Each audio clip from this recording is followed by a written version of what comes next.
So I'll open the floor to our panelists from the previous session and ask you, the participants, to ask any burning questions that you have of them about their experiences in drafting the CRPD, the negotiation process, the challenges, the strategies, and how everything worked. So, questions from the floor? Yeah. Do we have a mic that we can get in here?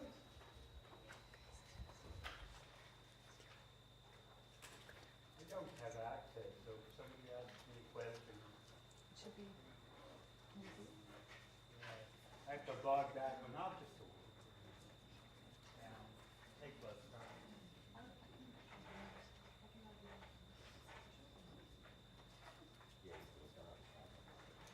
So we have a question? Yeah. Good afternoon, Joseph Lamont from University of Brussels. I had a question on the definition of persons with disabilities, which was, as you said, a key, a burning issue in the negotiation. Professor De Burca said in a paper that the European Commission, as representing the European Union in the negotiation process, was opposed to have a definition of person with disability. And she got this information from a DPO representative who was involved in the negotiation.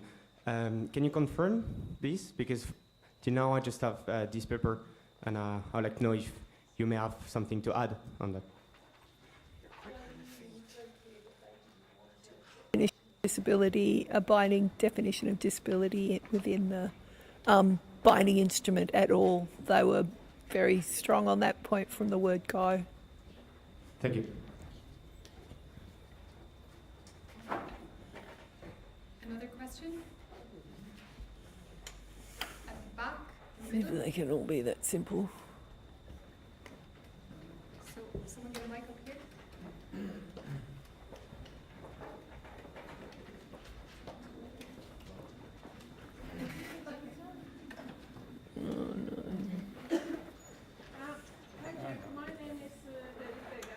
Just a second, we'll get the mic turned on. Sorry, there's someone behind you who's going to help you turn it on. It's on now? Yeah. Thank you. My name is Berit Vegheim. I'm come from the Civil Rights Foundation Stop Discrimination in Norway. And it has been quite inspiring to be attending these years with summer schools. And especially the last year when Norway ratified the UN Convention. And I have a question for you relating to especially Article 12, but I think it's a kind of a general question as well. Because when coming back from the summer school last year, where we have been told very clearly that all acts of guardianship are not compatible with the CRPD. We came back and we went to the National Human Rights Institution to get them to help us with putting pressure on the Norwegian government. Norway, for those who don't know that, Norway made 2 reservations or disguised reservations to the CRPD, both on Article 12 and Article 14. And we tried to get the Human Rights Institution to help us then to tell the government that we have to remove the act of guardianship. And then, as you are referring to this constructive ambiguity, it seems that it's a very big problem because, as far as we know, there are no countries without an act of guardianship which is not just like the CRPD tells. So they said the CRPD committee should be very careful to stretch the interpretation of Article 12 beyond what the state parties had intended, because if they do so, then the committee will lose kind of legitimacy in the state parties, which was very surprising and shocking for us, because we thought that the human rights institutions should really suppose our struggle to get rid of the guardianship legislation. And then the CRPD committees come with this new general comment, and in just before, you know, I think everyone in the panel knows that many human rights institutions in Europe, they opposed this kind of interpretation of Article 12 because they said that would be to go too far. I've got two questions for you. Has it been ever in the history a committee which has stretched the interpretation of a convention beyond what was intentioned by the state parties, and when did that happen, and how did that result? And the other question is it really that the state parties didn't know that, you know, you are referring to constructive ambiguity? It sounds very nice, a very good expression, concept, but what lies in this? Is it really so that the state parties all over the world, they were kind of unconscious when they agreed to this Article 12? I hope you understand my questions. I think we do, and we'll certainly have more debate about Article 12 tomorrow. But for now, on the question of whether another committee has ever done something like this and how we think responses to it might be, Gabor, would you like to respond? Well, I think it has happened several times that other treaty bodies, in their interpretations, went much beyond or significantly beyond what the original negotiators originally meant. And I think it's not an exceptional thing. Yes, the negotiators' intent is important, but it is only one thing when we interpret law, including international human rights law. And with the changes of time, with more experiences about successes and failures and obstacles to implementation, necessarily the details of the interpretation should also change. The world is changing. And because it really is a paradigm shift, what Article 12 demands for, the changes can be very fast and rapid. What is exceptional, though, in my opinion, is that usually, and I think that always, almost always, the treaty bodies started with easy articles. They issued their first general comments in relatively simple to interpret articles and rights and obligations. And gradually, they went into more and more complex issues. And typically, the way how the general comments have been made is that most of what is in a general comment interpretation is based on country reviews, country examples. Now, the CRPD committee went for a different route. They started with Article 12, which is highly complex and controversial, as you agree. But Article 9 is not that controversial, but it's a very complex issue also. And now what they have on their agenda indicates that they want to go on this route, starting with the most controversial, most difficult, most complicated issues, not giving an exhaustive interpretation, but clarifying certain elements so that the constructive ambiguity should not remain there unlimitedly. Piece by piece, the committee is going to clarify things on these ambiguous pieces. And Article 19, Article 29 are in the pipe, so they are as complex and controversial as Article 12. It's courage, I think, but it is also necessity. The implementation needs to start.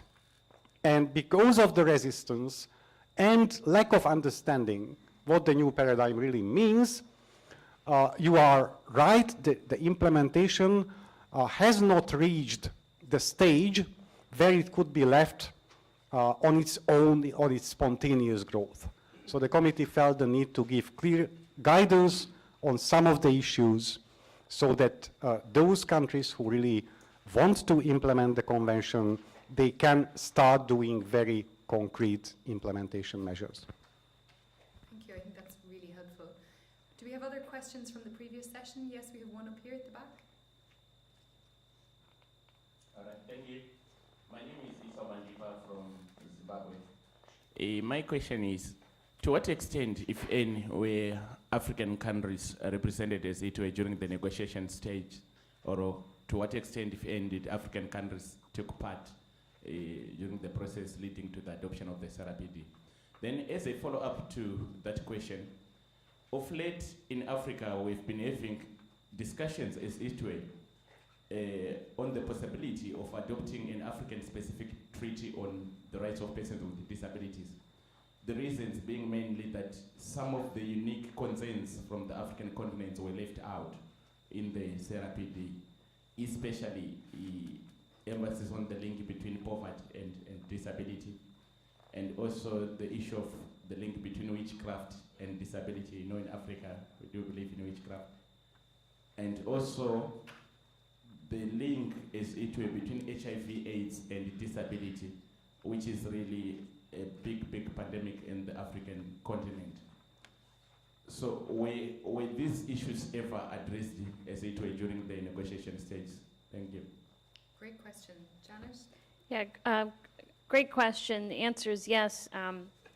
The African region was integrally involved in the treaty negotiation. I think South Africa really was the first country to, with its very strong disability rights movement, et cetera, to engage in a big way and support the initial effort of Mexico to put forward the idea of drafting a treaty. But Uganda, the groups on the African countries on the working group were South Africa, Uganda, Sierra Leone, Kenya, Tanzania, and maybe another Mali, I want to say. I don't know.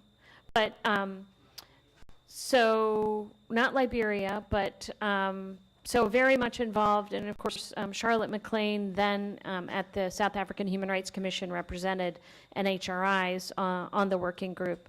So very, very integrally involved.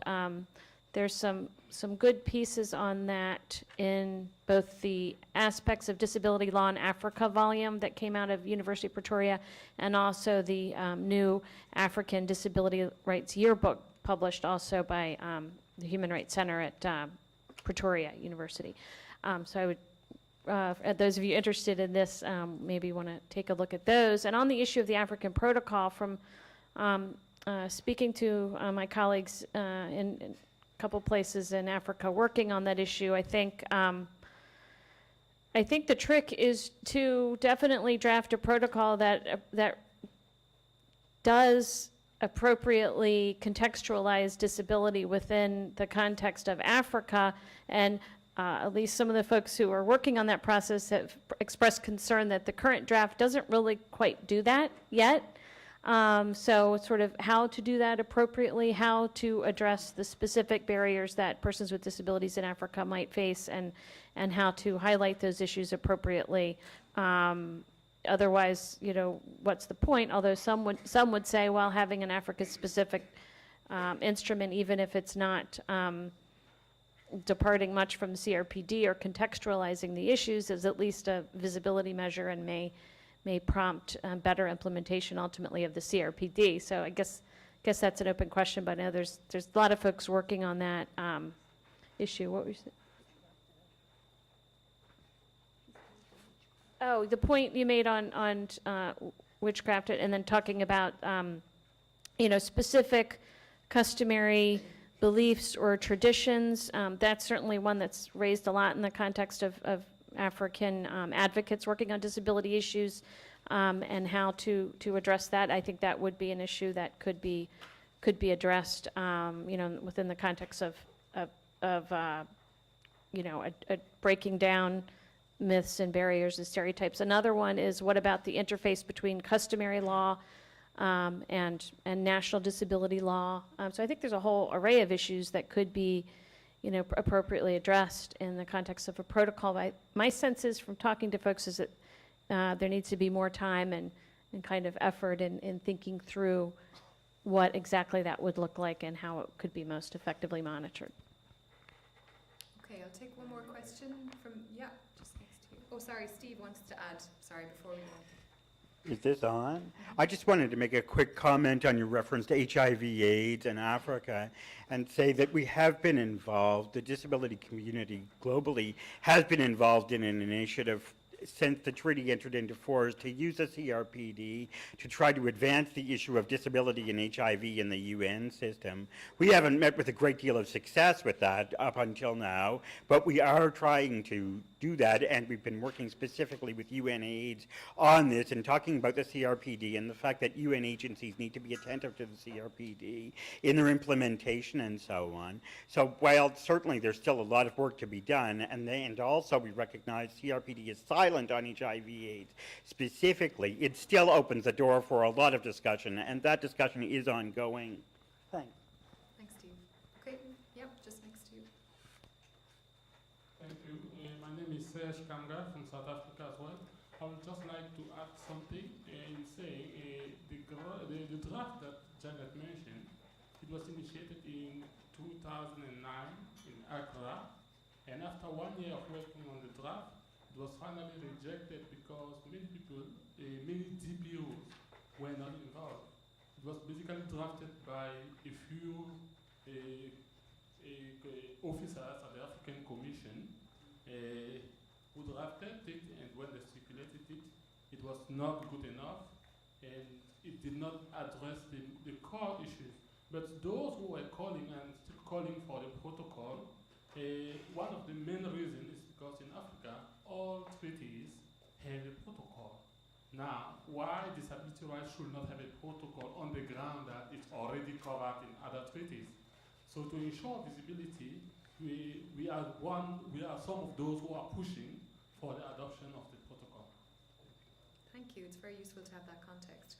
Okay, unless there are any final questions, I think we'll wrap up this session, and I hope you'll join me in... Oh, wait, sorry, somebody has a question?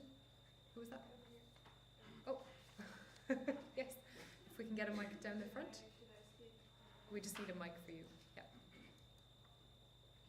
Yeah, thank you very much, and sorry for coming late and for running in and out. I have my 8-month-old daughter with whom I'm trying to negotiate kind of feeding times and everything, so I'm a bit, still struggling. I'm Krista Orama from the Office of the High Commissioner for Human Rights, and we're actually working on comments for the African Protocol, so I was just thinking if we could use this opportunity this week for everybody who is here and is working on that one to kind of strategize and think through this issue, use this opportunity that we're all here, just to put that on the table. I mean, on a coffee break or a lunch or something, that would be very helpful. We can arrange a breakout room for lunch one of the days if people would like to participate in that. So we'll make an announcement about that in the morning. Thank you. Thanks.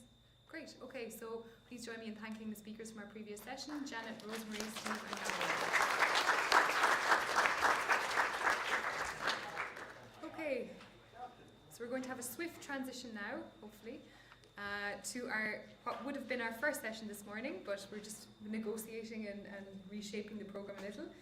And we're now going to welcome Amita Dhanda as our keynote speaker. Amita is the Professor of Law and Head of the Centre for Disability Studies at Hyderabad, NALSAR University of Law in Hyderabad in India, and has campaigned for many, many years on disability rights and was central, of course, in drafting the convention, and is a real activist and advocate for disability rights in her own country and globally. So I'd like you to welcome Amita to give our keynote address.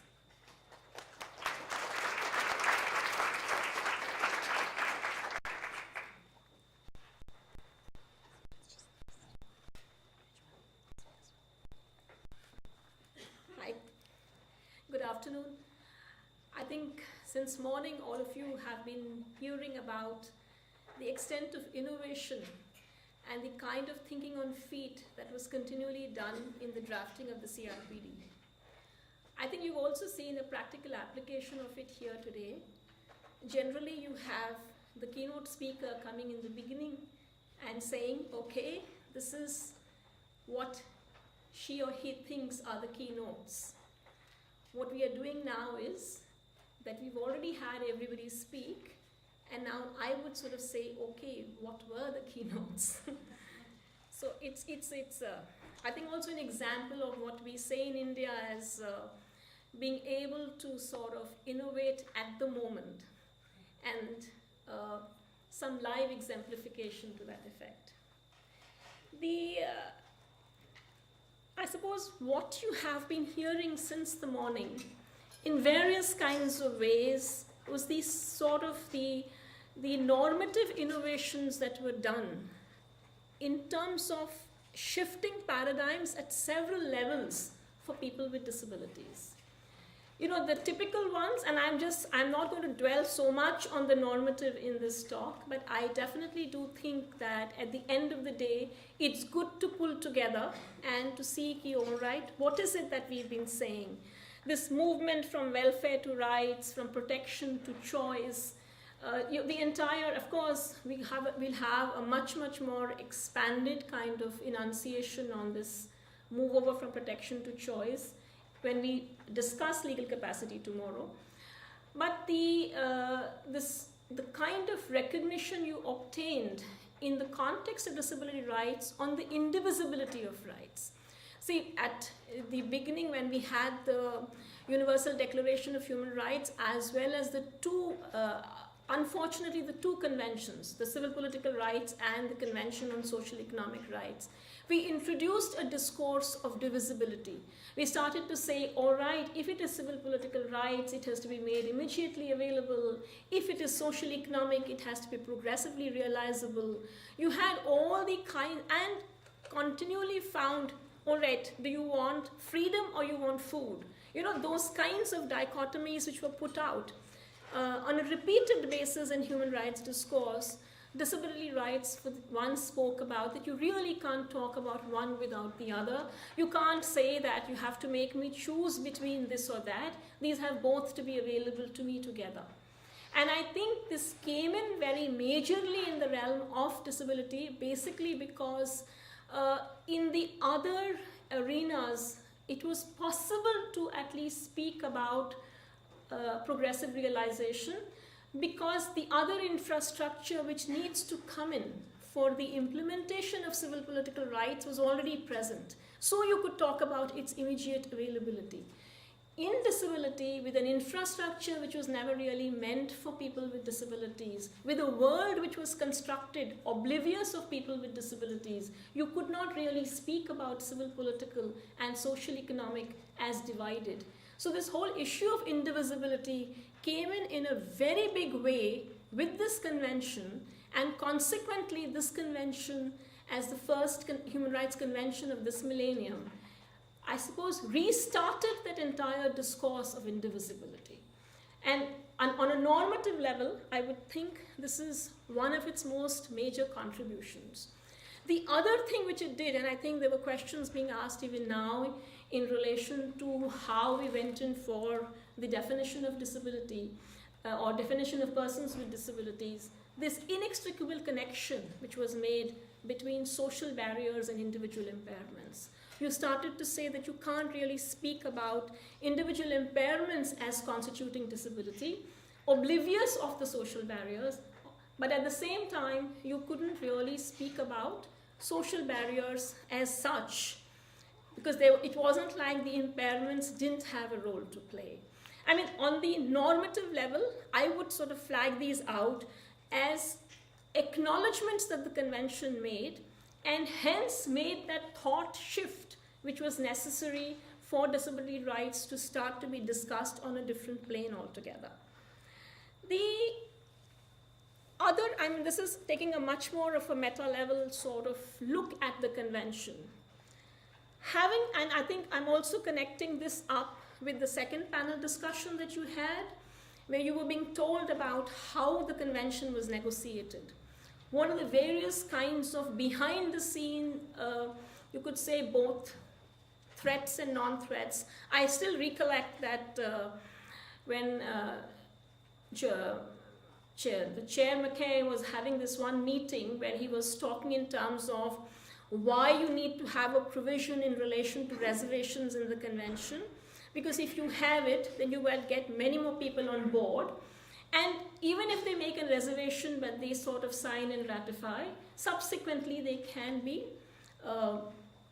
persuaded to come into the convention in full. And he was providing this as information to civil society members. And I recollect a colleague putting up her hand and saying, is that power reservation with us also? And it was one of the most, it was like the chair just stopped in his tracks, because if there was going to be a civil society reservation to what was going to be the text coming in from the states, then you were in some very great manner going to delegitimize the entire convention. And these are stories which happened in various rooms in the UN up and down.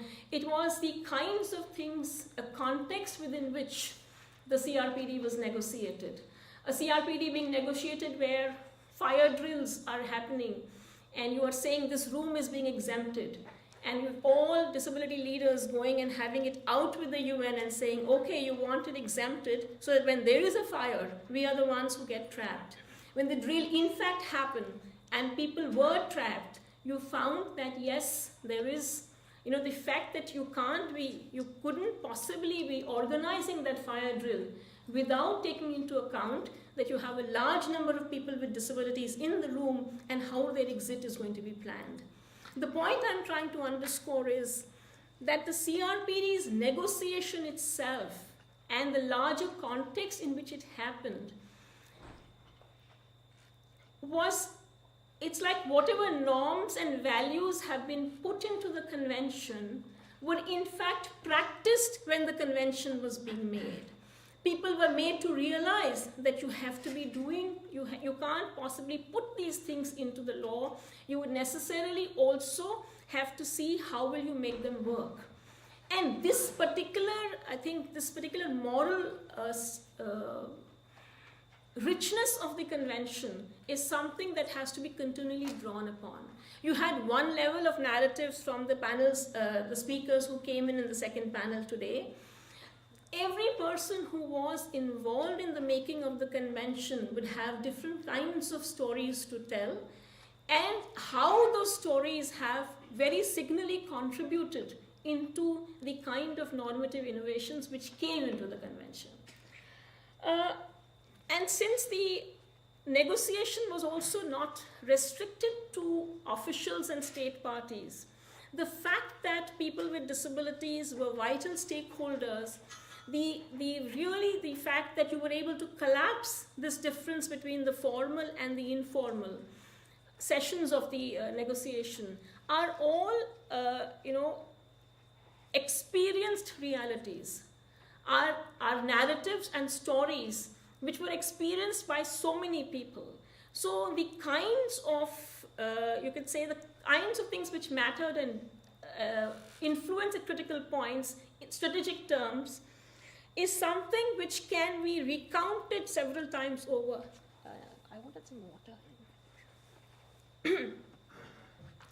And because it's not limited to state officials, you'd find every time anybody speaks about the CRPD, depending on who you are speaking with, there is a certain kind of thrill of the battle which comes through. We tried this worked. That one did this at this particular point of time. When Article 17 was in fact in August, when that entire negotiation was happening, there was this entire business of whether the right to integrity should be kept at all or not. And we had one member from Uganda who said, if the right to integrity is not going to come, then I am going to ask for a vote. And the right came. These are so many sorts of stories which are part of the preparatory of how this convention came into being. It's not a story of only states. It's not a story of only officials.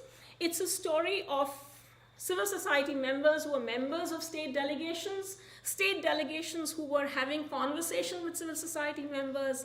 It's a contribution of both, as a result of which this convention has come into being. In typical terms, when we teach our students that, all right, whenever there's any kind of a dispute in relation to provision and what it means, you can be, by terms of the Vienna Convention,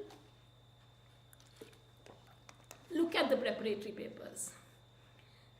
And the preparatory papers of this particular convention are way richer and have a narrative which is much wider than or much deeper than just what was a state's intention in the making of the convention, because the states were not the only players in the making of this convention. So both believers and skeptics are continually going to find that each time you go to the preparatory papers of this convention, it will demonstrate exactly how much or what all went into it. When we speak in terms of constructive ambiguity, when you speak in terms of the strategy of silence or the power of silence, all of these stories would demonstrate that how that holding back happened. When is it that people said, all right, this is how far we can take society at this point of time. So if we keep quiet about it, future generations would have the requisite ambiguity which they can then fruitfully use. So constructive ambiguity is not because it just happened. Constructive ambiguity is because it was chosen to be so happening. And interpretation always is something that you do when you say something is not really clear. A particular set of words are not clear. So if that ambiguity has been factored in a creative manner, I think all of us who come in subsequently have to then invest in looking at that ambiguity and to see how further you can take that discourse. And that is the reason why continually we feel the need of keep narrating the kind of stories. The fact of how this, it was a set of, I think all of us who experienced it somewhere feel it was magical. And because it was magical, we want to be sort of retelling that magic again and again with this real belief that if it could happen once, it could happen again. And I suppose as law people, there's huge value of precedent. So this is a precedent which I think its depth, its range, and its possibilities need to be continually explored.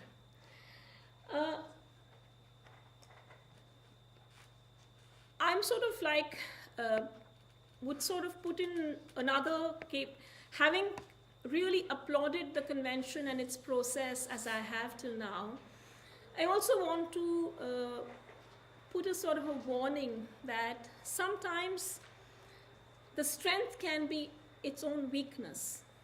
In the sense, all of us who participated in the making of the convention were successful in getting certain kind of texts in place, are then having to battle with our own states to implement that which we intended should be happening.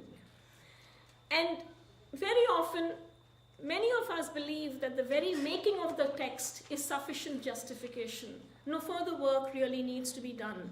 Now that we have got the text, you as the state are meant to do. Now that this general comment has come, oh my goodness, that is what you need to be doing in there. So, I hope I don't spoil anything. And if that is,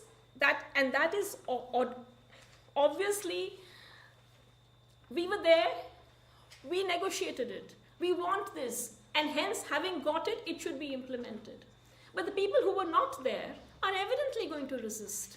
They're saying, this is what the plain text looked like to us, what your stories behind the scene are, what were the other things which transpired are of little or no interest to me. And so the proposition, or let's say my part of the keynote that I want to put forth to you is, it may be worthwhile for us to pick up those provisions of the convention which can then trigger a certain kind of a reproductive effect, in the sense of that more and more people start to believe in the values of the convention. Pick up those particular provisions which have this possibility of getting large number of people converted into the sort of values with which this convention was in fact drafted. I'm not saying that I have, in my opinion, the principles I have chosen, and I have chosen 4 for this afternoon's talk. I'm nowhere saying that these 4 are the only 4. I'm not saying that there could not be others by which a similar kind of impact or effect can happen. I'm putting forth to you the 4 I have chosen and saying why have I chosen those? Why do I think that they have much greater possibility than the others to be able to sort of create that kind of magic in relation to disability rights particularly, but human rights generally. I want to sort of dwell on those 4 in what I have to say for the rest of this talk. I've picked up 4. My 4 are right to participation, the induction of the private player, multiple discrimination and intersectionality, and recognition of universal legal capacity and support. I see these as critical, and these, if we take up these implementation challenges and realize them to some effect, then we're going to find that many other provisions of the convention will sort of take care of themselves, in a say. It's like, you get that big picture in place, the smaller pieces will, or the other pieces of the jigsaw will automatically fall in place. Why right to participation? See, it's not like the CRPD sort of brought in consultation to consult with stakeholders was present even before the CRPD. And consultation with stakeholders is something that state parties, generally any people in position of governance, it's like university administrators with students. We will consult with you. Consultation is generally a kind of everybody feels good. You're given your full, it's like the sort of pressure cooker effect that the steam is let off. Everyone felt I said everything to that head and came back. And then the head carries on doing exactly what he wanted to do in the first instance, And so the manner in which consultation has worked in that way. The CRPD envisions activist participation both in process and in outcome. It's not just that you come and you speak with me, tell me what you want. It is like what I want will have to be taken note of in what you ultimately and finally settle. That's the big distinction between how the right to participation played out in the making of the CRPD, in the text of the CRPD, and I think it's that essence and that value which we need to take off from there. The fact that the text of the CRPD in fact mandates states to consult with civil society and disabled people and their organizations is a textual strength that you have. But if we are content with, as far as state bodies are concerned, they would prefer to see right to participation reduced to the right to consultation, that we will hear stakeholders. I am coming from a country where when we sort of formulated disability legislation to be brought in conformity with the UNCRPD, we consulted with, we are a large country, we consulted right up to the district level, and in the district, people from villages came up and spoke. We brought out a document which spoke in terms of exactly what different people in different parts of the country, rural, urban, the people who have, in addition to the impairments, the poverty disadvantage, people who have the disadvantage in relation to gender or race or religion, what are they requiring and wanting?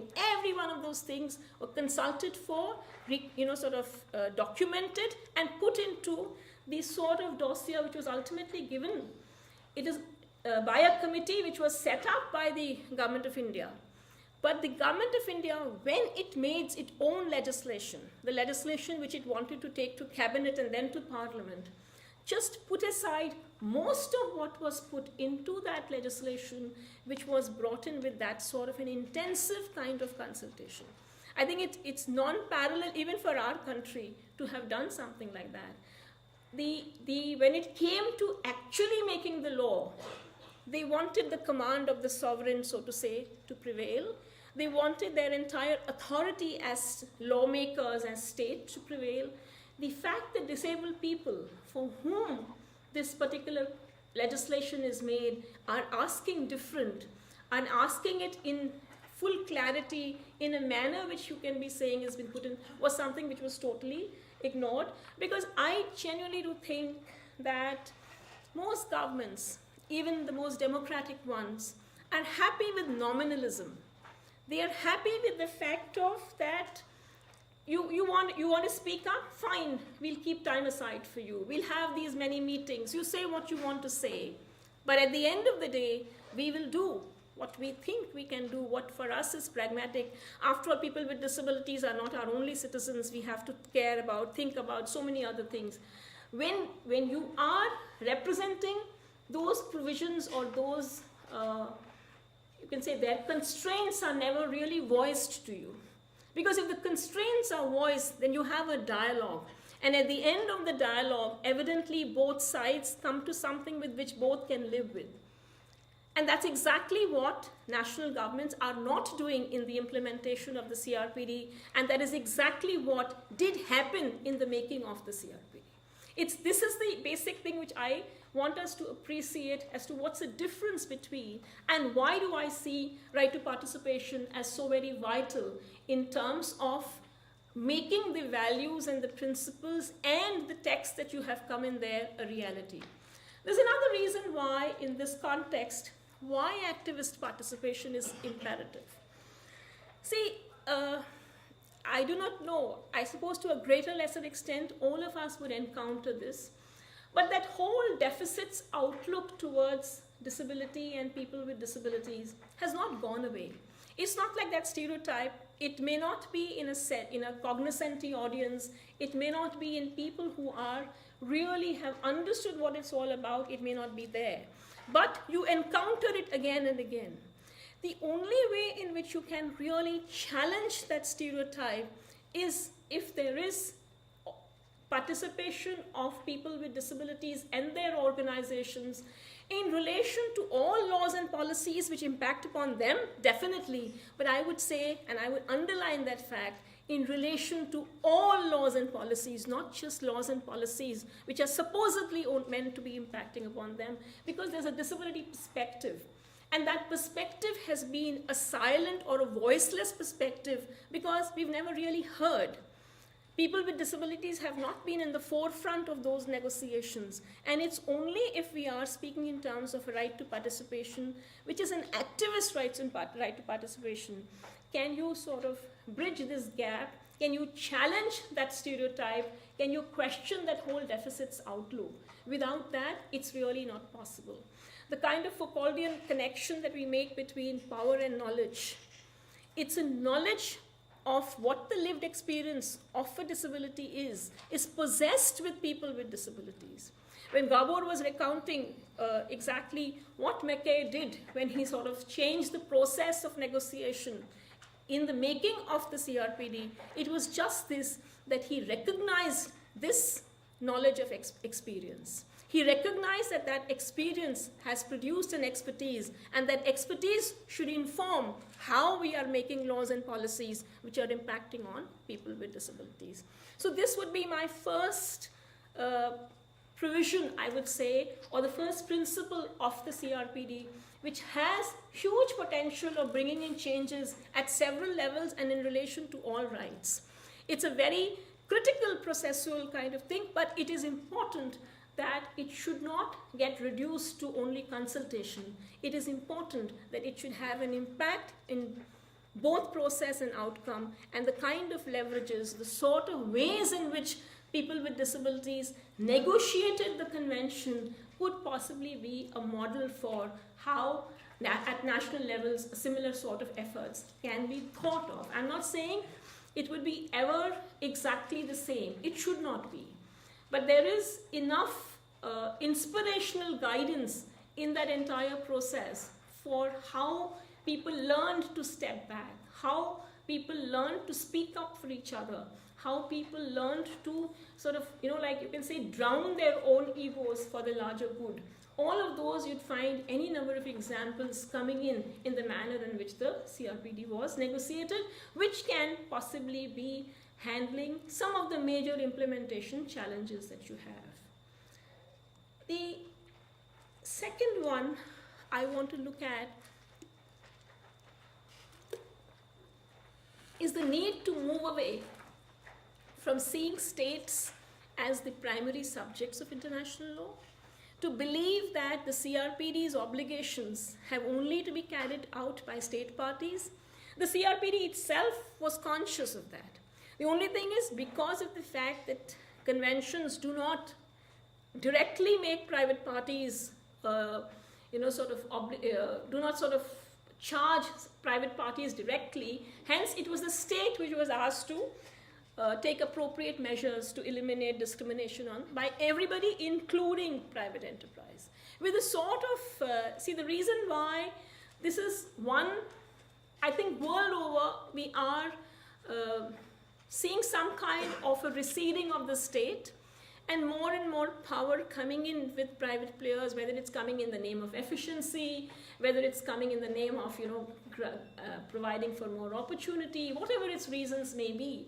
But you really cannot, and they are players who are possibly powerful, more powerful than the governments of several countries, with the kind of transnational and other presence that they possess. So unless and until some sort of direct engagement happens with them, you really cannot think about large number of rights which have been guaranteed by the CRPD to become a reality. Most importantly, the CRPD itself recognizes in Article 9 accessibility as a cross-cutting right. It sort of recognizes that unless and until you have accessibility, all the other rights really don't mean very much. And accessibility, especially I would say accessibility in the virtual world, accessibility also in the real world is very much within the hands of private players. I'm not saying that I at once have, because you all are coming in as a part of an entire educational enterprise and as in the whole exchange of what a school is meant to do. So I would like that to flag out for a number of you that this is a very, very rich area of research. We really need to look at what are the kind of strategies that we need to employ by which private players are either brought to book or brought on board. I mean, I'm not saying there's only one way of doing it, but I'm not saying that, to say that, all right, corporate social responsibility will take care of it. We all know corporate social responsibility on its own is just an eyewash. And very often it's a way by which corporations can get themselves good brownie points, but really speaking, for people on the ground, not much changes. So this would be where corporate social responsibility added on with regulation, with some sort of penal provision. What kinds of mechanisms do we need to put in play? But I definitely do think it is important for us to really engage with this question of obtaining accountability from the private player, to be seeing that the reworking or remaking of the world really cannot happen if we are only going to be engaging with governments. That would be my, it's a subtext, but it's a very integral part of Article 4 of the CRPD. It finds mention in other parts. In right to work, we think about it, when especially anybody who's studying the jurisprudence of the Americans with Disabilities Act can see that a very powerful provision of reasonable accommodation was virtually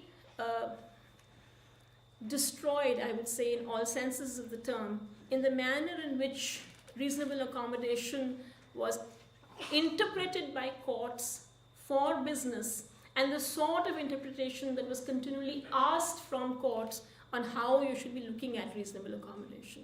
So unless we clearly look at the private player in the eye and try to work out how we're going to obtain accountability there, I would think large parts of the CRPD may remain just normative innovations and may not become a real, like on the ground implemented provision. So that would be my second provision or principle which I think we need to be engaging with.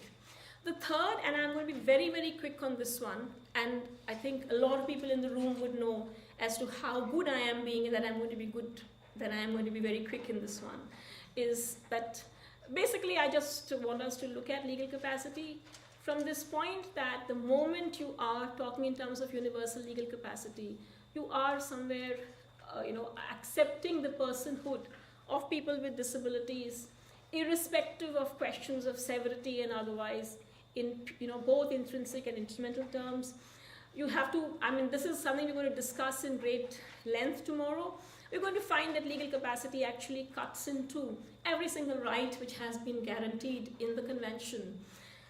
The only point I also sort of just want to make in the context of the address I'm making here is that there is a way in which national laws are dealing with the capacity of people with disabilities. The manner in which they are dealing with it is by saying that it doesn't exist, by having procedures by which you de-recognize it and have other people to act for the person with disability. So those models remain, they are there. If we are going to implement the CRPD, then those models need to be destroyed and others need to be constructed. Because legal capacity is a very active site of destruction and construction.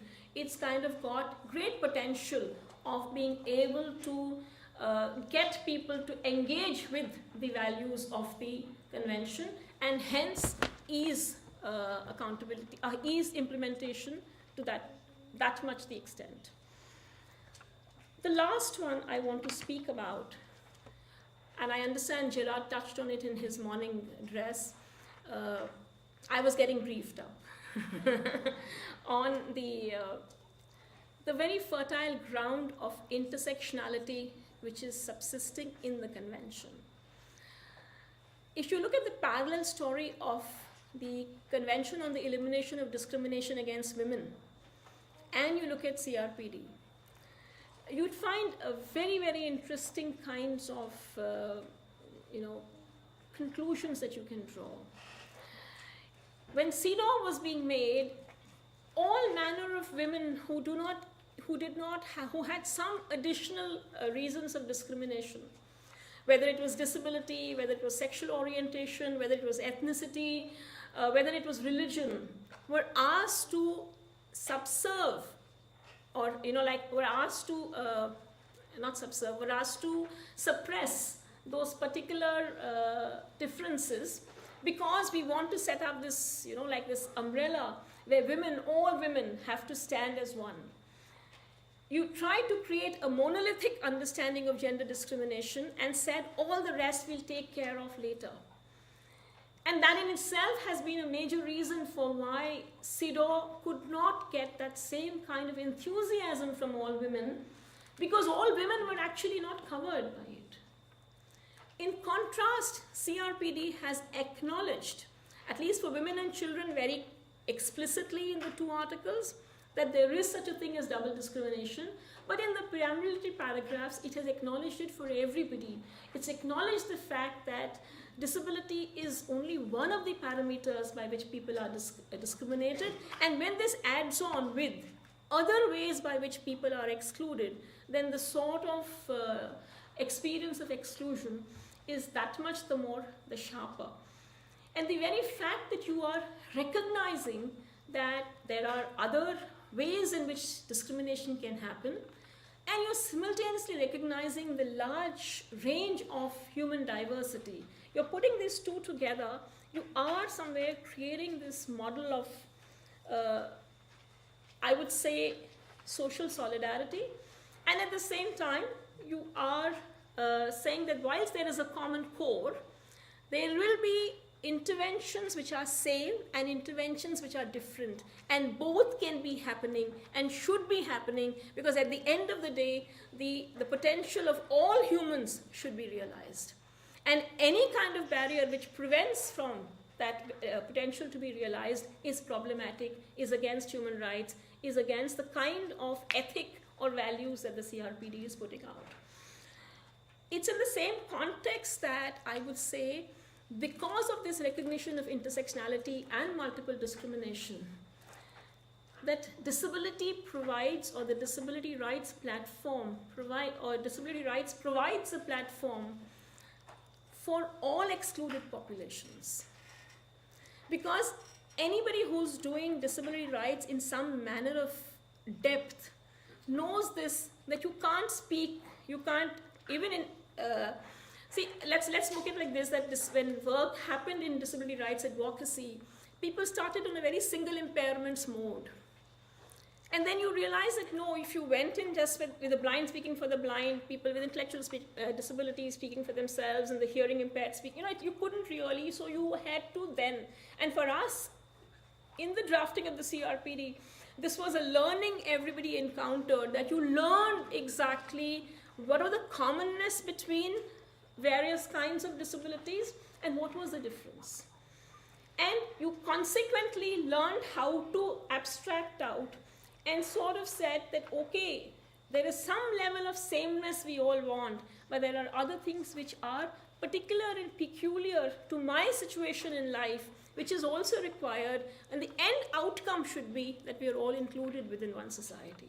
This capability of being able to abstract, and the fact that comparatively disability is not seen as politically dangerous. So it is that particular platform which can provide space for more than itself. And the kind of alliance building which can happen on the disability rights platform gives it the potential that disability rights will not have advocates only within people with disabilities. It would become bigger and wider than people with disabilities. In a world which is in some ways, I think, becoming increasingly intolerant, where at some level, a number of us, I mean, for me, the fact that, because I'm coming from a specific country, I need to be having an additional visa than is be possessed by other people who are going through London Heathrow, is an example of a certain kind of stereotyping and intolerance, wherein the color of your skin or the kind of clothes that you wear, it is determining whether you can be trusted or not. In that kind of a world, I think we need discourses where we celebrate difference, where we acknowledge, accept difference, and where we believe that human diversity at all points of time is a strength, not a weakness. Disability rights, or the way in which the CRPD has been constructed, and I'm talking about the values of the CRPD, not just the text of the CRPD, it provides that potential and possibility. It provides a discourse which would be of use, not just to people with disabilities, but to the world at large. And I think if that is recognized, some of the major implementation challenges that we face in making CRPD and disability rights a reality would be crossed in a way which is beneficial to people with disability, but not just beneficial to people with disability, but beneficial to all of humanity. Thank you so much.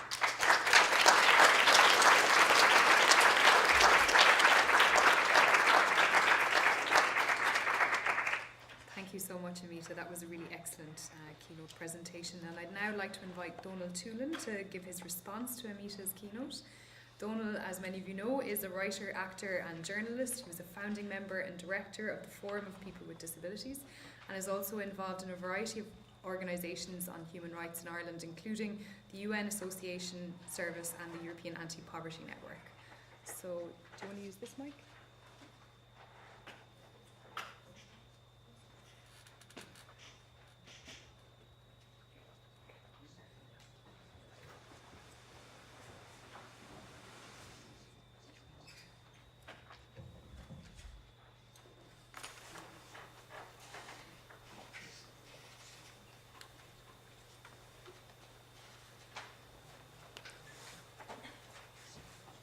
Good afternoon. Thank you for the invitation. I was surprised when I was coming in after lunch to see that it's the 6th, because it's such an established event now that it feels like this summer school has been going on much longer. And I said to Jared how it's so encouraging, the numbers of people, because it's some years since I attended summer school. So the fact that you, as people, if I might say, of the law, are increasing in your engagement, that is hugely encouraging. I don't consider myself, first of all, in the pure sense, as being of the law. I'm not a lawyer, and sometimes I approach. Thank Amita, first of all, for her hugely engaging and provocative and challenging piece in some ways, but also a piece that was quite practical in terms of how one might engage with the convention. But as somebody who is not a lawyer, I sometimes find myself always having to think of how do I perceive law in terms of my reality. And in some ways, it's like it's a model. You know, it's like an architectural model of how the world might be, how a plan might be, how a building might be, and or is. But sometimes it's competing with other models. And what I found really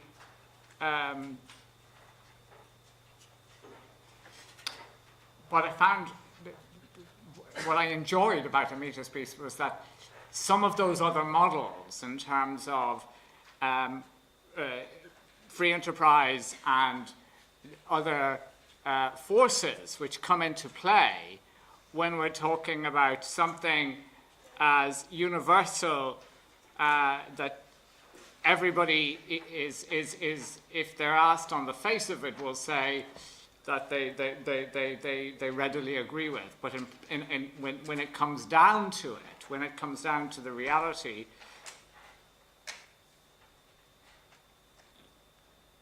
there are self-interests at play, whether it's on the part of corporations. And I cite just one example. I don't know how many of you are watching the World Cup at the moment, and I feel like a participant in it. But I was interested to learn that FIFA had a representative of FIFA. Now you must remember that FIFA are a not-for-profit, an international not-for-profit organization. Just think about that. 2 billion in the bank, but an international not-for-profit organization. But Brazil had introduced legislation which required that alcohol would be banned in sports stadiums. One of the major sponsors of the World Cup is, of course, Budweiser.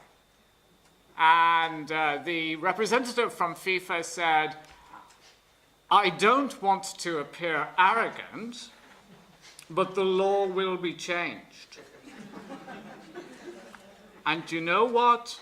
The law was changed.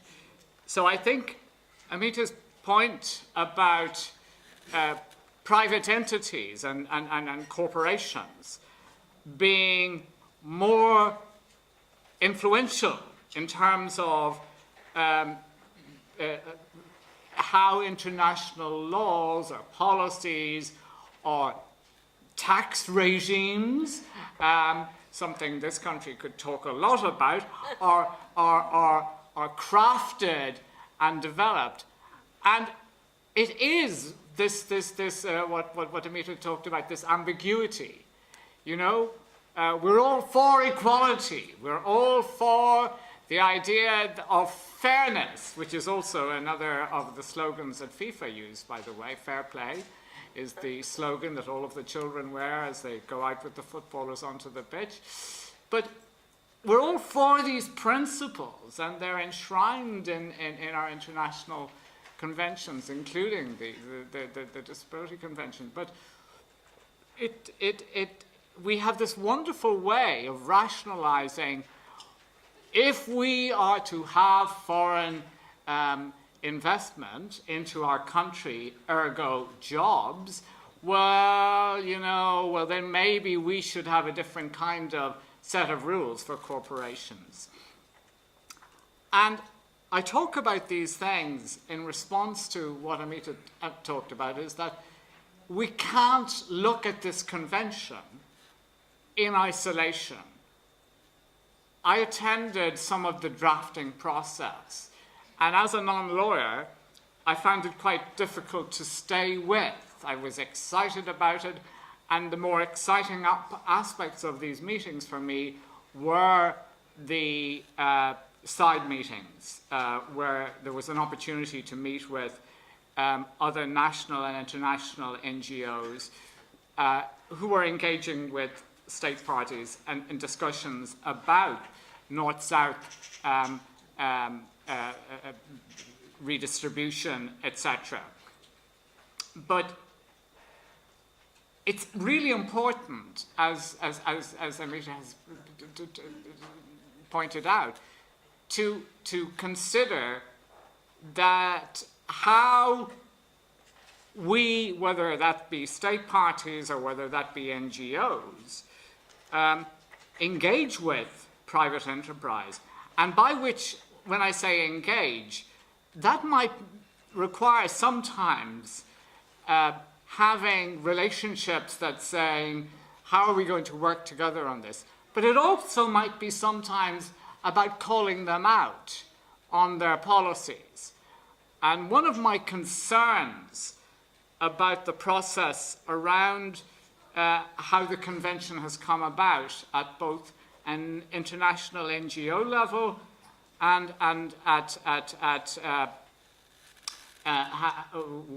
within governmental within governments is that a lot of the edginess has gone out of activism because a lot of the energy that would have been at the margins driving debate, discussion, provocation actually has gone into the center. Now that's understandable, and it's not an accusation. I'm just talking about when you have limited resources as a group, then you need to, NGOs need to become smarter and not just consider that the convention is the only show in town. It's important, it's critical in terms of how state laws are drafted and policies are drafted and how states interact with each other. But it doesn't mean that the activity of activists is totally focused in that one space, because you also need a space that is being provocative and challenging and is also able to call out the failure to progress, ratify, or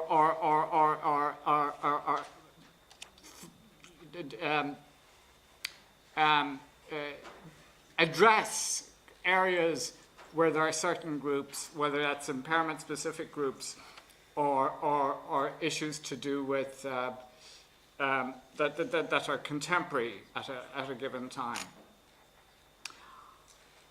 I was also interested in the whole point, which links to that idea of where all of the energies of activists is focused, is that when I got involved in activism, we borrowed most of what we knew or to use, not just from other international disability groupings outside of Ireland, but we also learned from other groups in Ireland who had been marginalized or discriminated against. But we were kind of unique as a grouping because most disability organizations at the time did not want to lose the cachet of being disability specific, right? And I think as well as people working together amongst disability specific groupings, there's a critical need to work on common strategies around human rights with those groups that are experiencing the exclusion or a violation of their rights. And that's about developing, it's an old word, it's about developing solidarity. It's about developing a critical understanding. The other point about the process of the drafting and bringing about the convention is that if you're very heavily involved in that process, it can, as Amita said, seem a little bit unfair that you then have to focus on the implementation at a national level or at an international level. But unfortunately, that is the reality of political struggles since time began. And it's the simple thing of retelling and telling the story that I feel sometimes we forget, because we're familiar with the story. We're familiar with what is the reality of what we as individuals understand disability to be about. We shouldn't assume that those people who we want to bring with us, those organizations that we want to bring with us, are familiar with that story.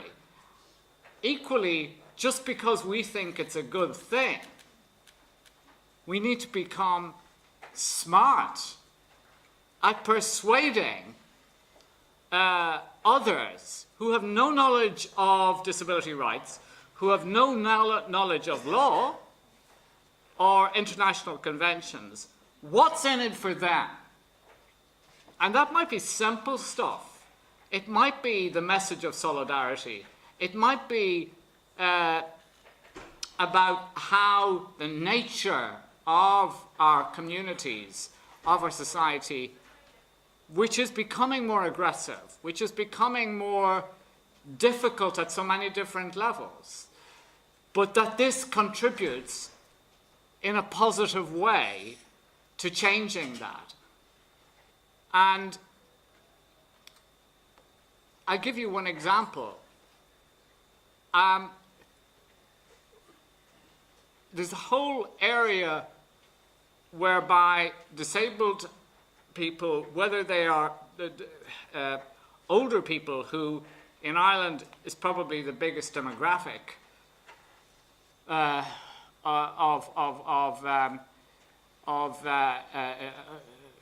disabled people, who are going to need support to live in their communities with dignity and respect. But there's a problem.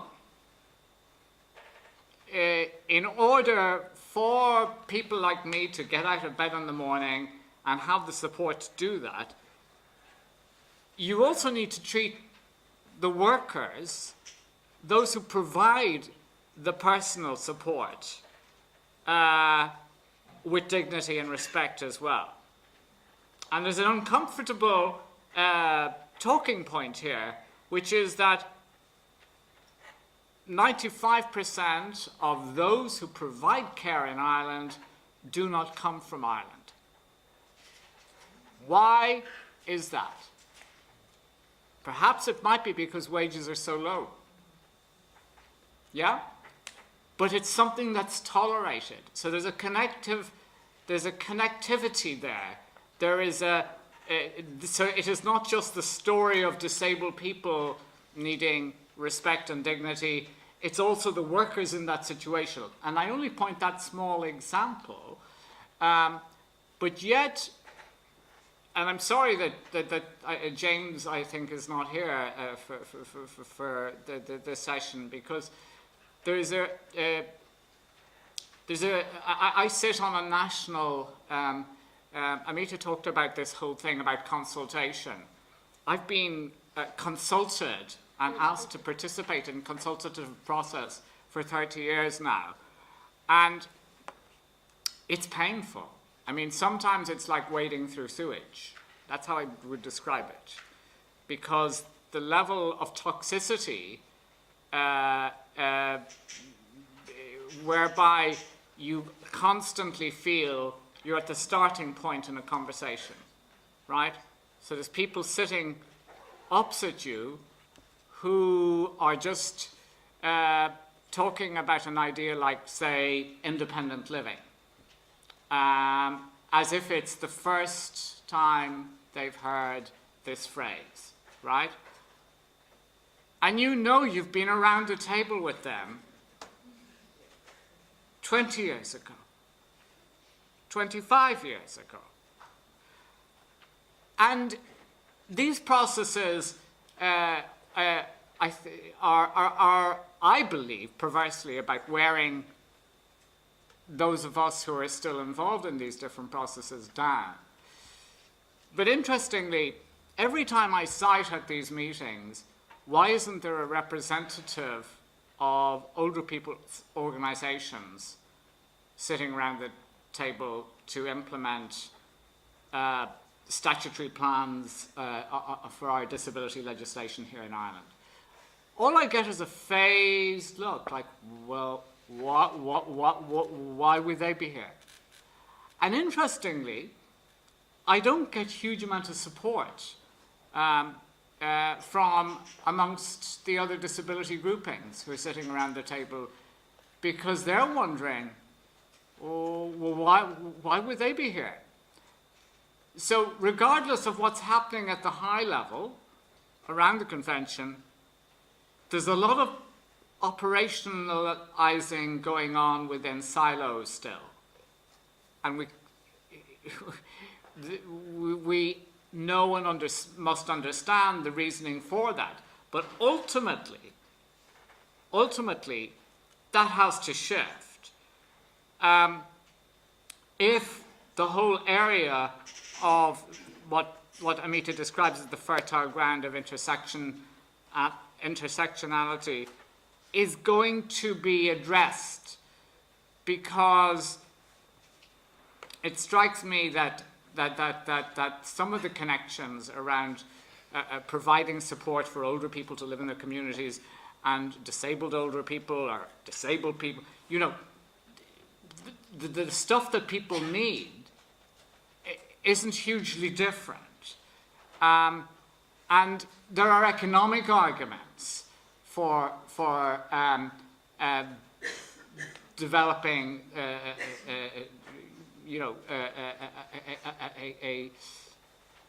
an approach that recognizes that disability comes in different stages.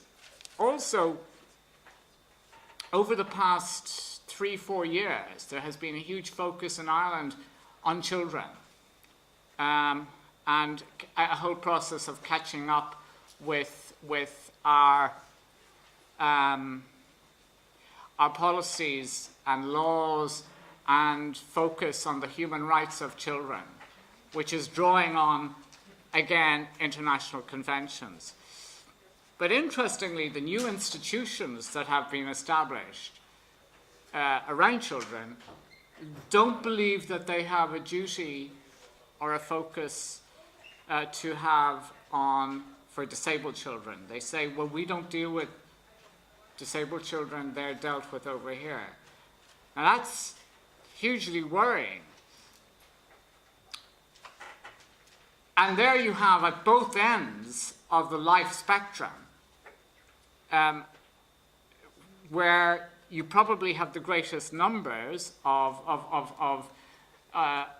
those with disabilities, that there is at an institutional level a reluctance to engage with what's going on in terms of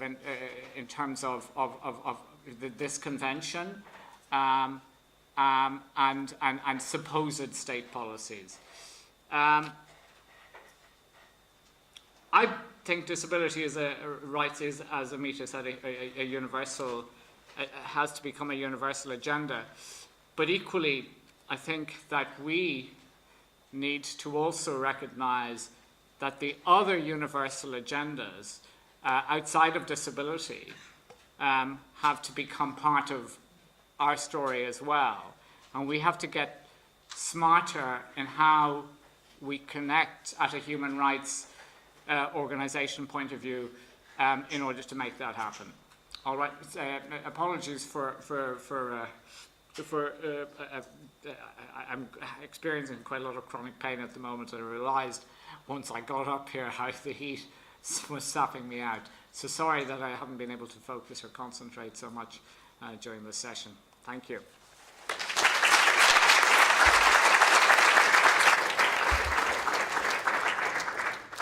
Thanks very much, Donal. And I think, contrary to what you just said, I think you've actually provided lots of valuable food for thought during your response to Amita. So I'd like to open it up to the floor for questions. Do people have any questions for Donal or for Amita? And we'll get the roving mics to you if you have one. Yep, in the centre here. Right down here from, was somebody coming?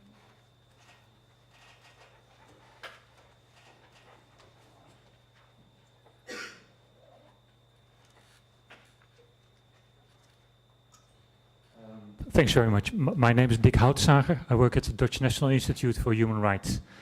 I have a question for Professor Dhanda. What we are hearing is that the process is a kind of a process of emancipation of persons with disabilities.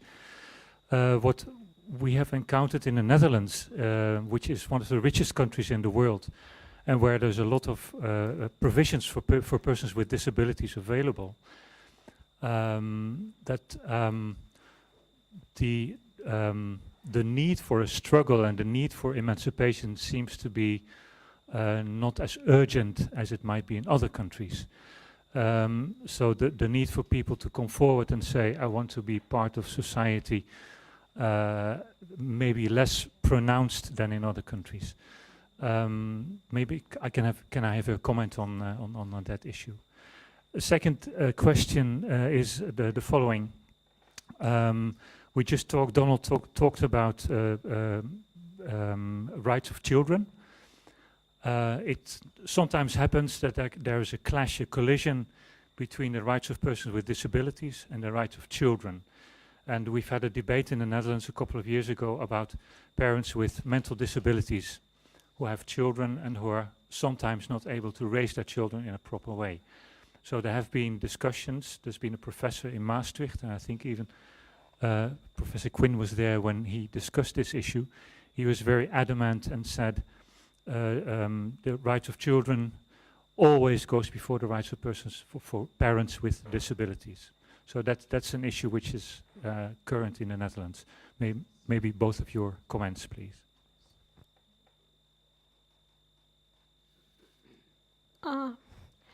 I think I'll answer your second question first.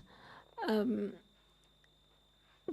of the things that a lot of us have felt when, in my opinion, when this kind of a dichotomy is present or presented, it generally comes in from a lot of prejudice. The sort of like it's parenting of persons with disabilities is put through a scrutiny which is not put on to parenting as such. And that's the place from where I would want to raise this question, that are we I know that in some of the Scandinavian countries, this kind of scrutiny for parenting per se is also there, but a lot of people who have been delving deeper into that work do find that it's got to a great extent to do with the sort of vested interest you'll end up creating if you create much to elaborate a state-centric, social protection system. And prejudice has to be only addressed as prejudice. And we have to be saying that all of us, it's one of those tasks that are done in the world where you learn on the job. And you don't given the job, you can't learn. And I think it operates as much for parents with intellectual disability as it operates for other parents. So it's, I mean, all of us are wise after the fact and feel that this is maybe how I should have brought up my child. And very often when the child turns out right, you don't really know what you did right. So it's, I would genuinely want to address it as just that and ask that question again and again. From, if you were to generally ask children whose parents are not parents with intellectual disability, a lot of them will think they are, you know? So I think that's how it needs to be. As far as the factor of when you are in economic comfort, consequently, the sort of need for struggle doesn't arise in the same way. I think it's also possibly it's the way in which I'll just draw a parallel with the entire women's rights movement. And women in quote unquote in so-called comfortable situations, married with men who were, you know, like could take care of all your worldly requirements, whatever, you know, and hence where is the need for you to work or where is the need for you to get educated? I am taking care of this, that, and the other. And as people are working in, at least a large amount of women's studies is demonstrating that the total repression of personhood, that suppression that you believe you experience, and you don't have social sites at which you can voice them. The first person who starts voicing them, that triggers the struggle. Now, exactly who is going to do that voicing? To say the voicing is not happening is equivalent to that it's not, the oppression is not being experienced is not the same thing. What will trigger it? We can't say. It happens at different points of time, different people do it. And I'm just telling you, collection of women's writing, which has been done in different parts of the world, you found because you were not allowed to write, or you couldn't possibly be the person who's doing poetry. In my country, at least, there were, you know, poems were found in the worshipping place in the house. Poems were found beneath bed mattresses. You know, it's like the kinds of ways in which the person was wanting to speak out and was repressed and suppressed. I'm certain that there would be very many such stories, as much in Netherlands as they are in other parts of the world. Thanks very much. Another question at the back? Very back there.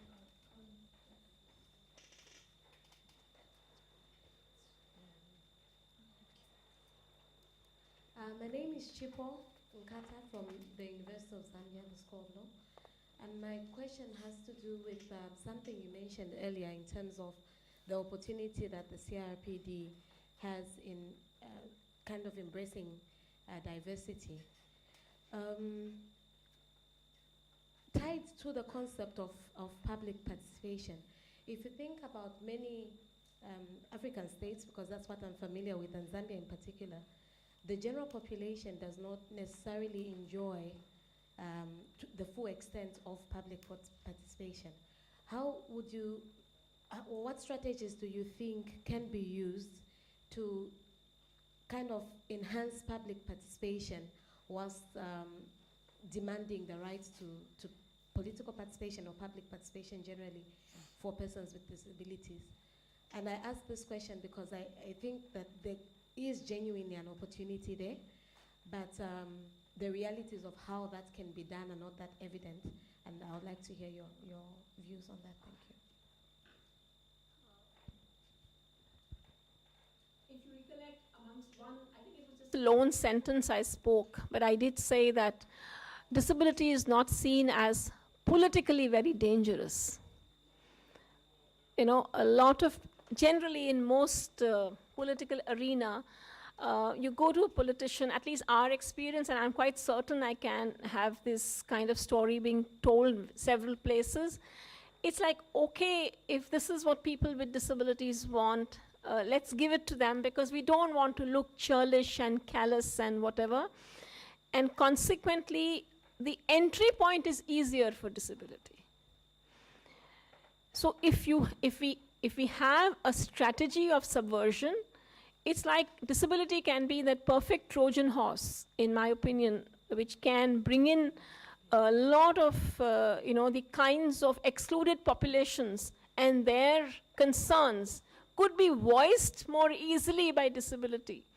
This is like, and this was something which was very usefully practiced in the CRPD negotiations, that disability leaders had no hesitation that if everybody felt a little discomfited by, denying certain things to people with disabilities because of the stereotype that you have of these poor, helpless people, and we would be inhuman if we did not do this, that, and the other, to get entry points. I'll give you one example.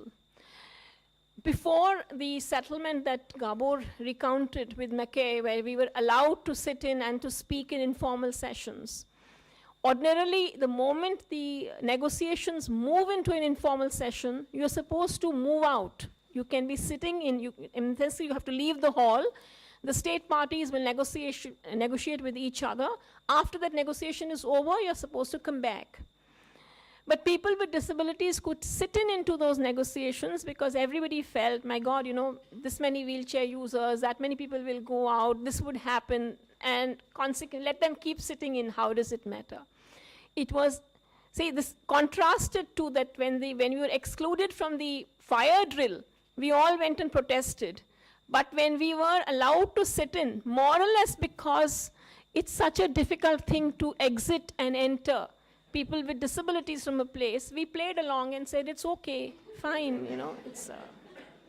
that basically is it's like I say that all the time, and I might be getting myself into some trouble in saying it, but there are stereotypes that subsist in relation to women on where we need help and where we don't, sort of thing and so you protest when it suits you, but where chivalry makes things easier, I have no problems.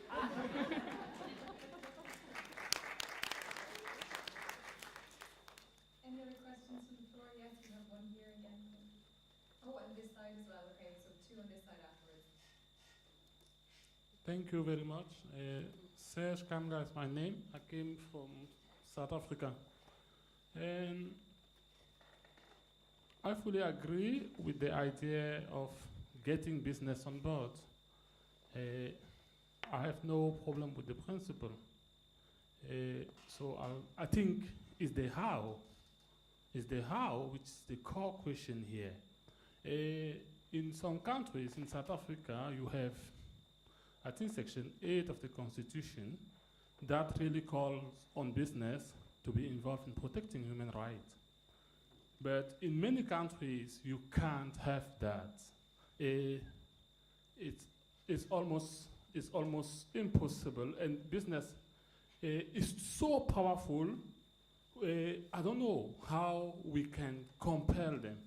Though I believe the respondent gave a good example.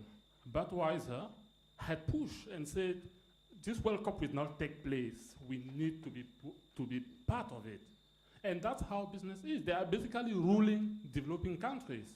Now, if you come and you say, no, business must, and perhaps not the state, I'm almost sure that everything might collapse in developing countries. So my question will be the how question, because state, as its current, as the legal arrangement is, the states can regulate to some extent.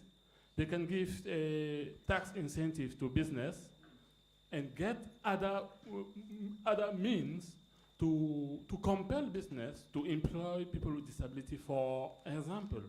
But if we want to put direct responsibility on business, under international law, it's very tricky, in my view, because even when business want to accept responsibility, is for crime against humanity, crimes that are not social economic, as we push for people with disabilities. So that's, I'm still thinking of how we can do that. My second point is we are thinking of the post-2015 MDGs. What is done for our convention to be included specifically? That's my second question. So, I didn't get your question. MDGs. After 2015, because in my view, the previous MDGs, we were basically forgotten because it wasn't expressly written like children, like women, like other issues. And my hope is after 2015, when we have the new framework, that there is something clear on those with disabilities.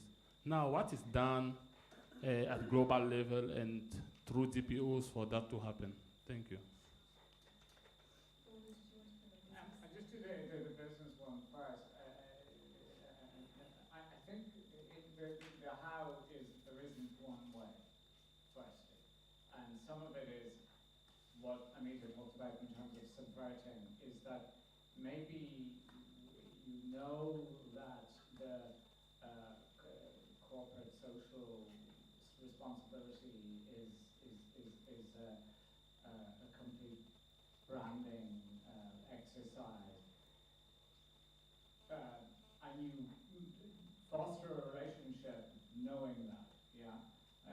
But you determine what it is you want out of it. And for example, when I worked as a journalist looking at different employers who had the best practice in terms of disabled people, it always became apparent that the employers who had the best process around disabled people actually treated all of the workers pretty good, yeah? So you know the corporations, you know the private entities who have, over time, developed a culture, yeah, around ensuring that their workers, but they just haven't focused on disability yet, right? But it may be that they haven't been asked in a way that says, or it hasn't been talked to them. And that's going beyond just talking about the law. It's that emphasis on culture. Because sometimes you can have all of the law, yeah? I can have laws that say transport must be accessible, but I can have a driver who chooses to tell me that the ramp doesn't work when I know it does, right? But because he doesn't want to let the ramp down for my wheelchair, right? So and that's about culture and focusing on that. So it isn't just one way, and letting them know what's in it for them is really important. I would just add on, I had kind of flagged this more like, I think which requires deeper research, and the very fact that you're asking the how question is exactly where I was wanting to focus attention. I would just, on a preliminary basis, say that it would need to be some kind of a hybrid strategy wherein one will have to work out where persuasion can work, where you could go in for more of regulatory intervention. What's the kind of thing where possibly a more penal provisions would also be thought of? But we would need to create a very complex basket of interventions. No one way would be really the appropriate way. And I agree with Don when he's talking about the fact that the cultural practices and the fact that for a lot of businesses, when they say fair play, when they say equity, when they sell a certain image, that to make them sort of actually accord with that image is like using their language back at them. Could be useful strategies, but I think it definitely is an area which requires deeper study.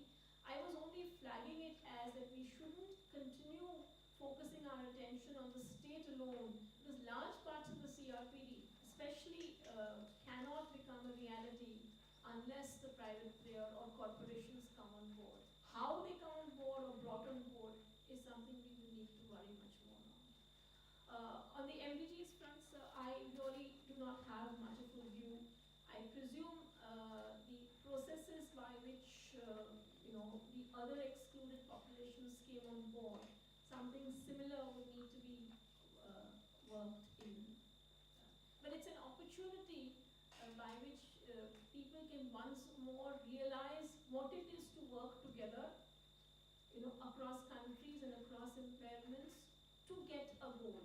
I feel most of these document making in the UN should be seen as opportunities for alliance building within the community and beyond the community. If we see it like that, then we do not believe that just by us getting that document, whatever it may be, we have realized.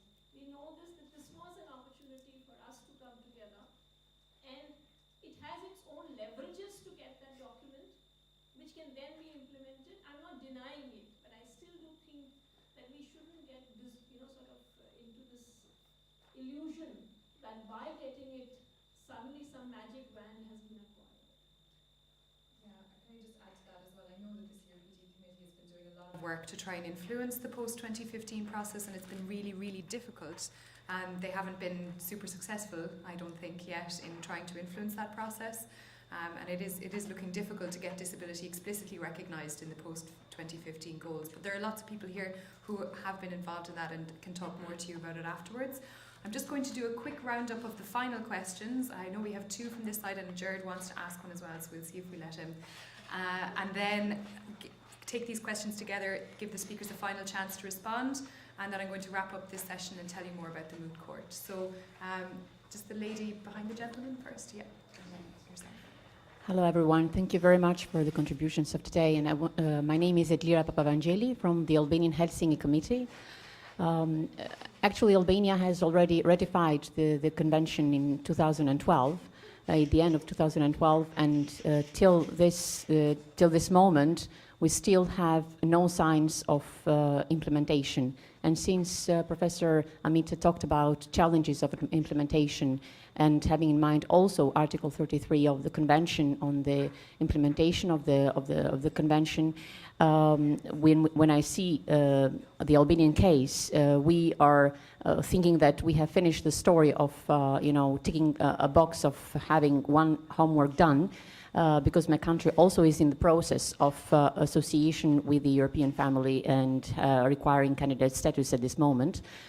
So we think that we have passed this, in a way, this test of just ratifying the convention.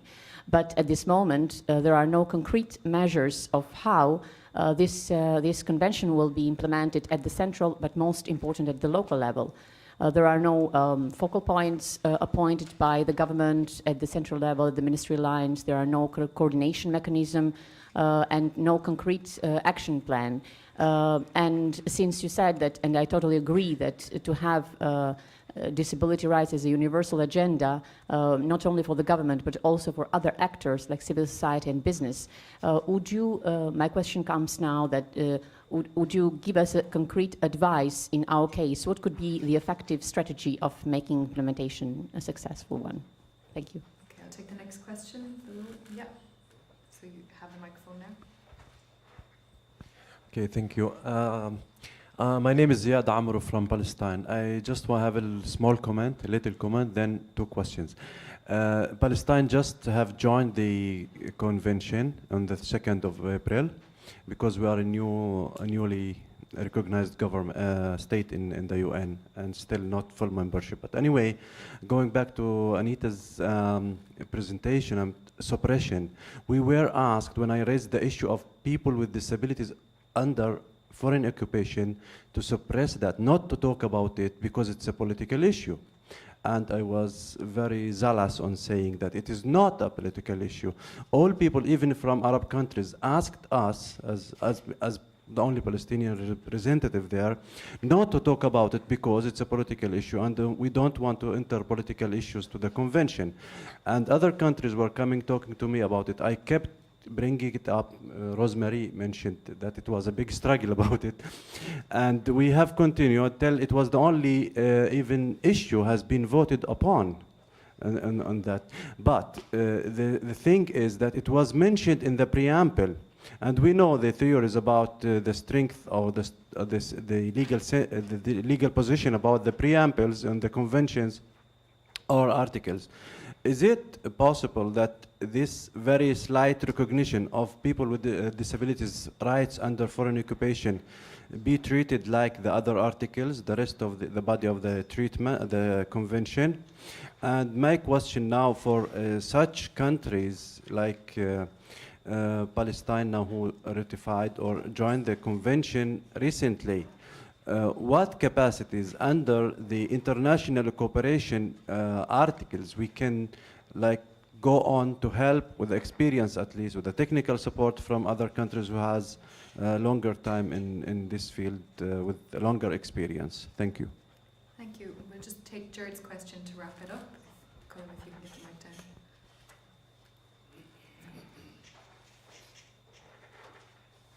So less a question, more an observation, and it really is a personal observation having to do with, quote unquote, the clash of rights, whether it be the human rights of people with disabilities versus older people or younger people or other kinds of people. I think there's very, very few absolute human rights. Maybe the right to freedom from torture would be one of them.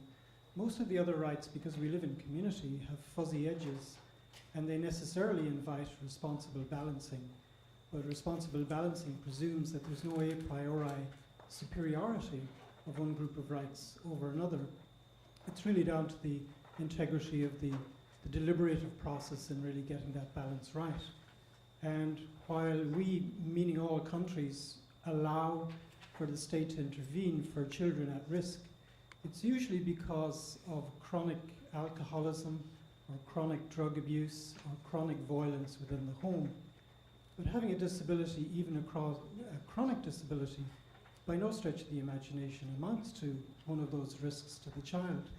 So I would say to allow intervention in that instance to take the child away from the home, to me amounts to a fundamental and egregious violation of human rights, because it seems that the core message of the convention, which is that at points of difficulty and frailty, okay, I know these terms are defined by others in power, that the first reflex of the state should not be to take away the right, but to augment the capacities of the people who hold the rights. And in any event, to do so to me would amount to a flagrant breach of the notion of intergenerational solidarity. Thank you. Thanks, Jared. Okay, so Amita and Donal, any final comments on the questions about foreign occupation and about practical implementation in Albania? Amita? I thought you were asking people for... Sorry, I was asking you. Okay. No such thing. I would sort of, the question that came in from the colleague from Albania, I just wanted to sort of give you a comparator that sometimes when states don't act, then people who are affected by it need to take leadership. I think a lot of us who were part of the IDC will tell you that there was a point at which the IDC had a full critique on the working group's text as well as on the chair's text when it came out before the states had. And the chairperson at very many points was in a difficulty, because when he started a discussion on a particular article, he found suddenly that it was only the members of the IDC who had an opinion and no one else did. And consequently, it was like, then states started getting very troubled by the fact that you can't be giving this much of a voice to civil society, that they are virtually leading the negotiation. So, but it's a useful strategy of embarrassment which can be employed by all of us in strategic ways, You embarrass, but you also sometimes provide, sometimes states don't act because they don't know what to do. It's not an arena which is really speaking their strength arena. The point I was making about that the expertise possessed by disabled people in their organizations, one needs to acknowledge that expertise and take the leadership. Because if you do, the chances of your being able to push for some sort of action is greater. In the light of the deliberations of the day, I'm just trying to make a connect with that, okay, if certain things worked at some point of time, it's true, It's the limited space and arena of the United Nations, which in itself is a little bit of an artificial space. But there were strategies which were employed, and usefully so. So it may be worthwhile to take a page out of that book and then tailor it to the circumstances in your own country. To the colleague from Palestine, I would just say, sir, that what is after all politics? Politics is about changing the power should start flowing in the right direction.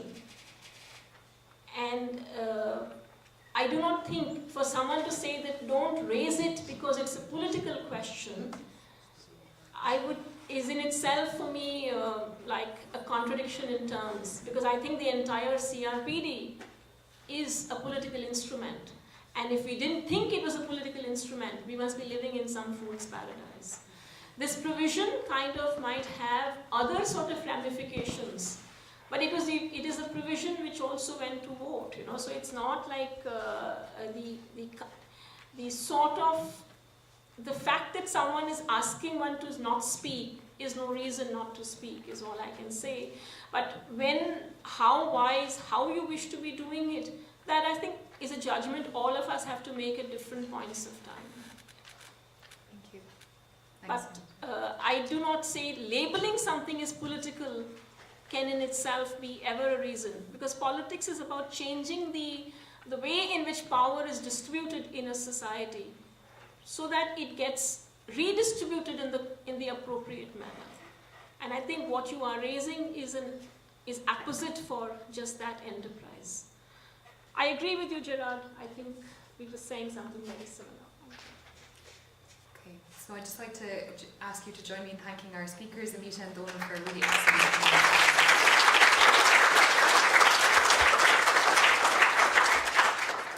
Okay, it falls to me now to introduce you to the moot court problem that we'll be working on throughout the week and culminating in our exciting moot court exercise on Friday. And then I'll just say some words summing up some of the discussions that we've been having here today. So the moot court, everything you need to know is in your packs, and it's also available on the Dropbox in different formats.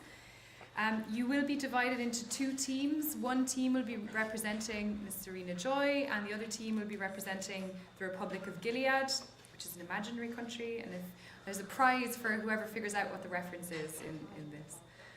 So anyway, okay, so basically you'll see all of the facts in your pack. It's I suppose a dispute that arose following a rape trial that Ms. Serena Joy was a witness in. And she is alleging a number of violations of convention rights, but primarily non-discrimination, accessibility, access to justice. And here she the facts of the case, as you'll see in your handout, revolve around her treatment by the police, also her treatment by lawyers who she sought to represent her, and her treatment throughout the court process. So I'd encourage you to look at the different aspects of the fact scenario, and to think about them carefully. You will be assigned your teams. We're trying to divide up the lawyers so that they don't congregate on one team. So we know we've got a good mix of different people from different backgrounds, and we don't want to let the lawyers dominate it. So you'll be in two teams, and we'll fairly distribute the lawyers between you, and we've also got generous agreement from our faculty members to work with each team. So the faculty members that will be working with the teams in their preparation time on Wednesday are Janet, who you've met already, Andrea Coomer from Justice. We'll also have Theresa Blake, who's an Irish barrister and a member of the Irish Human Rights and Equality Commission, and Piers, our own colleague here at the Centre for Disability Law and Policy, has also generously agreed to help out prepping the teams. So it's going to be an oral argument before the mock UN committee, which will be chaired by Justice John McMenamin, and we also have Anna Lawson, who you'll meet probably tomorrow or Wednesday, and Rosemary, I believe, on that mock UN committee, judging you. So watch out. And judging you, yes, judging you, Rosemary. So I just want to say, I mean, all of the rules are there. It's going to be an oral argument. People have done all sorts of things in previous moot courts in previous years of the Scummers School, including designing flags for the imaginary countries. You can work away on that if you really want to. But the core thing is to get to the heart of the CRPD arguments. And we try to ask each of the teams to select a number of speakers who are going to present to the committee rather than have everyone do it. We usually have 2 to 3 people representing each team, and there is time. We've tried to allow for time in between as well for people to get together and work on these, especially the people who will be actually presenting to the committee. The committee can interrupt the speakers and ask questions. If they do that, we'll stop the clock on the speaker's time to make sure that the time for asking and answering the question doesn't eat into your time for presenting your argument. And there will be a certificate awarded to the best advocate and to the best team at the end of the moot court. I just want to say again how lucky we are to have a judge of our Supreme Court chairing the mock UN committee, and I really look forward to his insights into the arguments that people are going to present. Does anyone have a burning question about the moot court problem? No? Okay. In that case, I think I'll sum up today's discussion. So as I was listening to everyone today, and particularly to Amita and Donal in the last session, I started to think about what are some of the key concepts that draw together today's discussions. And I really started to think about the idea of practice and activism and participation. We're hearing those terms a lot, and especially the focus around power and knowledge, that people with disabilities have the knowledge about their own experiences and need to be accorded the power to actually share that with others and to do something about it. One of the other things that struck me is that we're hearing a lot about people looking for answers from the law and discovering that actually sometimes the law can't give you an answer. You shouldn't look to the law for an answer, or if it does give you one, it's not the right one. So I know this is an international disability law summer school, but we're here to work on bigger things as well, and to acknowledge when we should use the law and when the law is not actually helpful to advocate and to advance our cause. I think we heard a lot about how we need to recognise our diversity, the different identities that we all hold and share, and what we can learn from other communities about how to achieve change. And I think what Janet spoke about, learning from the experience of the Mine Ban Treaty and the environmental activists in learning how to strategise and how to negotiate the CRPD, is a really useful one. And I think we should all and could all be doing much more of that alliance building with broader civil society.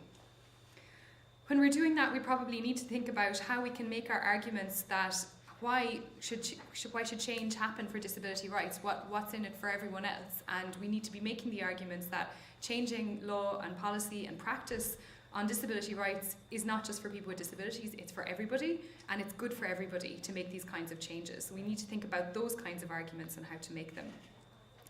And the final thought I have is really about the role of the state versus individuals and communities.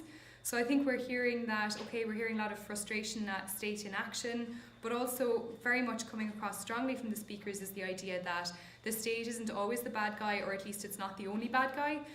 So we've got to think much broader and deeper about the roles that all of us play, and recognise that if change is going to happen, it's probably not going to come from the state. It's going to come from leaders, individuals, communities, and so we just need to get together and work together to make that happen. So those are my brief thoughts, I guess, on all of the ideas you've heard today, and I hope that everyone has heard something new and something exciting and gotten energy and made connections and talked to people and figured stuff out. And just before I close today's proceedings, I want to say a couple of things. One is, I meant to say this morning, because it occurred to me and then I forgot all about it, that today is Bloom's Day.